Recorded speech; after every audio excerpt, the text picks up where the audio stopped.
Aujourd'hui, ce qui donne notre cadre de vie, c'est-à-dire l'idée que la nature est qu'un jeu de force matérielle, que nous autres, les êtres humains, on est complètement à l'extérieur de ça, et que finalement, on a un savoir qui est supérieur à ce qu'on appelle la nature. Et aujourd'hui, on arrive un peu en fin de course, c'est-à-dire on en voit toutes les difficultés et toutes les impasses. Et on a un autre paradigme autour du vivant aujourd'hui qui est en train d'émerger, autour d'une certaine supériorité du vivant. On le voit aujourd'hui, si vous voulez, avec la sensibilité autour de la cause animale, autour des végétaux. Ça va se traduire dans les droits de la nature. Si en fait l'homme doit transformer sa mentalité et agir pour finalement réparer ses erreurs, il faut déjà dans un premier temps qu'il se réconcilie avec son environnement. Peut-être que le design, lui, sa place, ça va être de questionner quels sont les outils de dialogue. Est-ce que ce sont des outils ou digitaux ou au contraire un peu plus mystiques? Ce qui m'avait frappé, c'était, là je suis à la campagne et j'avais observé, en regardant les arbres, des phénomènes qui étaient très mystérieux, des mouvements du côté des arbres qui étaient inexplicables et qui pouvaient laisser entendre à des systèmes de communication à l'intérieur de ces éléments.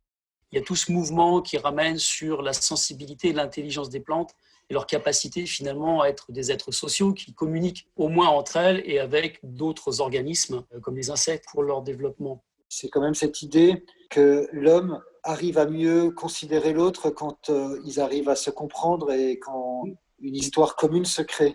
Moi, ce qui m'intéressait beaucoup, c'est que par rapport à l'imaginaire pessimiste qui se dégage en permanence et qui nous harcèle un peu, là, vous ouvrez des perspectives qui, moi, m'étaient inconnues. Et en même temps, ce que je me disais, c'est que par rapport à ce qui est le vivant non humain, ça reste toujours une relation d'exploitation. C'est difficile, je pense, psychiquement pour l'humanité de se voir simplement comme un organisme vivant parmi les autres. L'exemple le plus abouti, c'est celui de la rivière Wanganui, qui est très connue en Nouvelle-Zélande, où les Maoris ont réussi à reprendre en partie la main sur un fleuve. Et ils ont réussi, au fil des années, à négocier une sorte de représentation du fleuve dans laquelle la tribu en question dit être le visage et la voix de la rivière. Et comment est-ce qu'on sait ce que veut vraiment un arbre ou une forêt ou comment est-ce qu'un humain peut justifier de lui donner tel droit Ça n'est que de la négociation, je dirais presque politique, mais avec une sensibilité nouvelle. Tous les juristes disent ça, la personne, donc le premier concept du droit romain, persona, c'est le masque. Et c'est pour ça qu'il y a une façon de concevoir le droit qui est un peu oubliée aujourd'hui, mais qui est de le concevoir comme un grand théâtre, avec des personnages, etc. Et il faut arriver à faire vivre ces personnages en générant non seulement de la rationalité, mais aussi de l'émotion.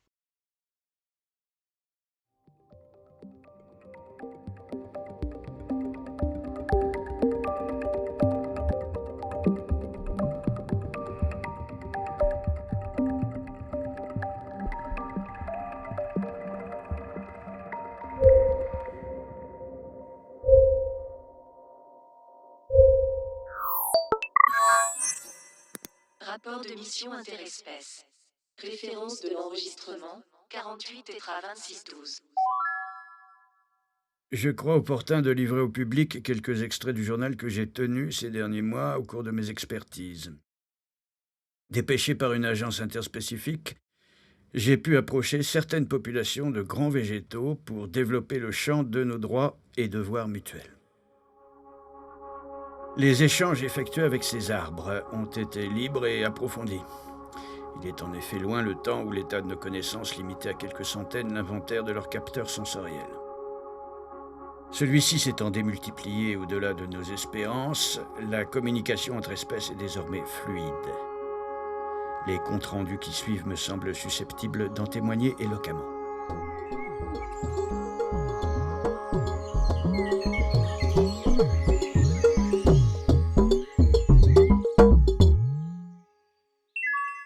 Compte rendu du 4 avril 2051. Les feuillus. Je me suis entretenu avec le peuplier que nous avions désigné pour représenter l'ensemble des feuillus.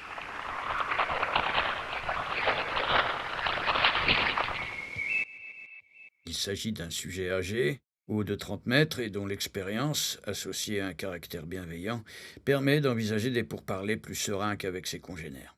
Ce choix a été mûrement réfléchi à la lumière de nouvelles données. Ayant mis au point, comme je l'ai indiqué, des procédures d'échange affinées avec les peuplements forestiers, nous avons notamment pu dresser une typologie de ces familles selon leur personnalité.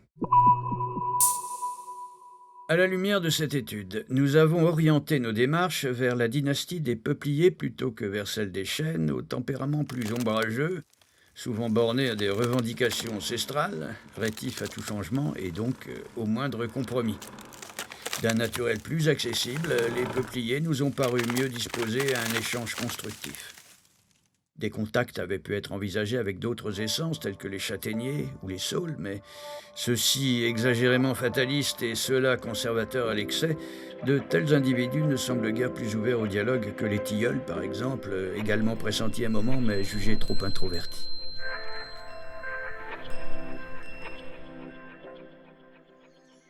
L'entretien s'est déroulé dans de bonnes conditions, m'étant assis à l'ombre de mon interlocuteur. Je lui ai exposé nos suggestions qu'il a méthodiquement examinées avant de livrer son point de vue. Notre confrontation m'a paru claire et cohérente, malgré certaines interférences sonores émanant d'oiseaux nicheurs ou de passages établis dans les branches du sujet. Ces interventions tapageuses, quoique parfois non dénuées de pertinence, ont risqué à plusieurs reprises de brouiller nos propos, mais grâce à notre maîtrise actuelle du lexique et de la syntaxe aviaire, j'ai pu les faire traduire et les recueillir séparément à titre de témoignage. Les services techniques de l'agence sauront les exploiter ultérieurement. Toutes les questions primordiales n'ont pu être abordées en une seule séance avec le peuplier, mais nous avons rapidement établi un protocole d'accord sur les conditions d'abattage, notamment en ce qui concerne la standardisation des tronçonneuses et la réduction de leurs nuisances sonores.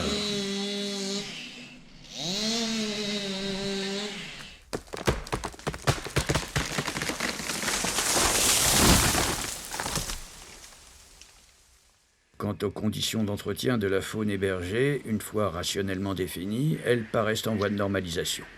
Les commentaires d'oiseaux domiciliés chez le sujet seront précieux à cet égard. Le point délicat, cependant, réside toujours dans l'extension des cultures périphériques. Quand j'ai tenté de promouvoir un nécessaire agrandissement de nos terrains agricoles, mon interlocuteur m'a opposé l'hypothèse de Borlaug selon laquelle, comme chacun sait, une réduction raisonnée des surfaces cultivées permet d'accroître leur productivité en renforçant la sécurité alimentaire. Archive audio numéro 94. Interview de Norman Borlaug, Mexico, 1980. In many parts of the world where there are dense populations, agriculture is old and yields are very low. Le sujet possède à l'évidence une connaissance exhaustive du dossier. This is generally the result of continuous cropping over hundreds of years of time, removing essential plant nutrients, not replacing them in the soil. And so yields have gradually gone down and down and down.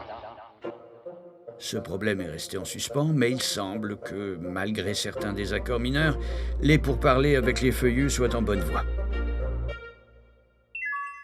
Compte rendu du 23 avril 2051. Les résineux. Parmi les résineux, la sélection d'un délégué a été plus difficile à établir. Après de longues hésitations, logiquement dues à leur structure de parenté particulière, nous avons porté notre choix sur un jeune mélèze dynamique et trapu résidant en forêt de Marchienne, au sud-est de l'île. Paraissant ouvert à nos arguments, quoique intransigeant quant aux principes de sa communauté, il m'a donné l'impression d'être aussi averti que son homologue feuillu des dernières avancées scientifiques. Cette rencontre s'est déroulée sans difficulté technique, la présence volatile étant moindre, bien que nos échanges aient été parfois troublés par de bruyantes interventions d'insectes résidents, également décryptées puis transcrites à toutes fins utiles. Comme on pouvait le prévoir, les négociations ont été serrées, mais nous avons pu mettre au point une convention collective portant sur l'industrie papetière. Cet accord a porté sur un maintien raisonné de la fabrication de papier à usage graphique et hygiénique, en contrepartie d'une baisse programmée des pièces d'identité et des billets de banque, ainsi qu'une suppression totale, à terme, des produits d'emballage et de conditionnement. Vieille revendication résineuse, à présent résolue, la question corporatiste du sapin de Douglas et de son exploitation a été évoquée à titre d'exemple. Nous n'avons pu que nous féliciter de la suppression de cette monoculture, dont les résultats ne se sont pas fait attendre, comme en témoigne une amélioration sensible des sols ainsi qu'un développement harmonieux des populations animales, fongiques et bactériennes avoisinantes. Le dossier du bois de chauffage a également été ouvert. Puis, en fin d'entretien, un début de controverse a paru naître à propos de l'écart symbolique entre le recyclage des arbres tenus pour communs, production de cajots et palettes, et la reconversion des arbres dits nobles, mobilier de luxe et marqueterie. Mais ce qui a fini par nous paraître un faux débat a été rapidement évacué. Nous sommes convenus de nous revoir dans les meilleurs délais.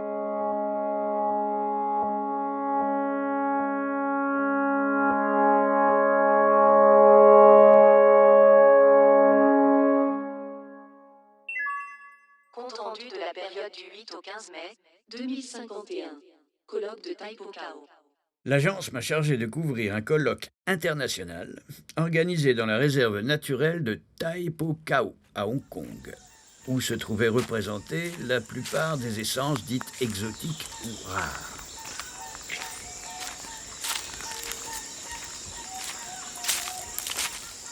Des délégations de tout pays avaient été installées à l'avance dans un espace dégagé, équipé de systèmes d'irrigation spécifiques et de dispositifs microclimatiques aménagés. Les débats m'ont semblé de bonne tenue, facilités par la bonne volonté des parties en présence et la collaboration d'interprètes locaux, au demeurant peu sollicités. Rappelons à cet égard, en effet, que par croisement de différentes données communicationnelles, principalement olfactives et gestuelles, nous sommes à présent en mesure d'établir un échange universel profitable et qui devrait nous dispenser à l'avenir de toute médiation. Si des terrains d'entente avec le consortium des palissandres, Inde, Brésil, Madagascar, ont été rapidement dégagés, il est à noter que le syndicat des ébènes, Macassar, Gabon, s'est montré spécialement revendicatif et que la section des acajou a obtenu un moratoire. Grâce au doigté diplomatique d'un comité liquide en barre, nous avons enfin pu résoudre l'ancien contentieux tropical qui opposait l'Érico au Jatoba. Quant à la position du baobab, invité d'honneur du colloque, elle demeure inchangée.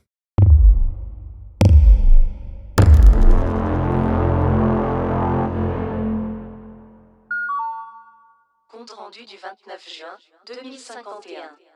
Les fruitiers. De retour en France, mes observations se sont poursuivies avec la catégorie des porteurs de fruits comestibles. La variété des essences concernées a nécessité cette fois une consultation collégiale et non plus limitée à un seul négociateur. Un tour de parole a donc dû être établi, parfois mal respecté par certains sujets radicalisés, ce qui a occasionné plusieurs rappels à l'ordre. Liées au vocabulaire spécifique de chaque espèce, quelques difficultés idiomatiques se sont également présentées en début de symposium, jusqu'à la mise au point d'un code interfruitier commun. Les débats ont essentiellement porté sur les modes de traitement et la rythmicité des récoltes, ainsi qu'aux usages dérivés spécifiques à certains de ces individus. Sculpture, ébénisterie, lutherie. Le rendement de ces producteurs étant diversifié, j'ai été amené à examiner au cas par cas la qualité de leur performance. Profitant de ce que la saison le permettait, et sous le consentement des sujets concernés, j'ai pu grimper dans quelques-uns d'entre eux, abricotiers, pruniers et autres cerisiers, afin de prélever des échantillons.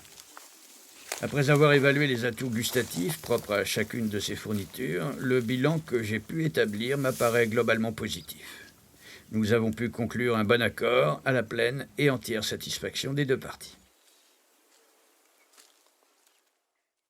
J'ai manifesté la mienne à ma façon, eux à la leur.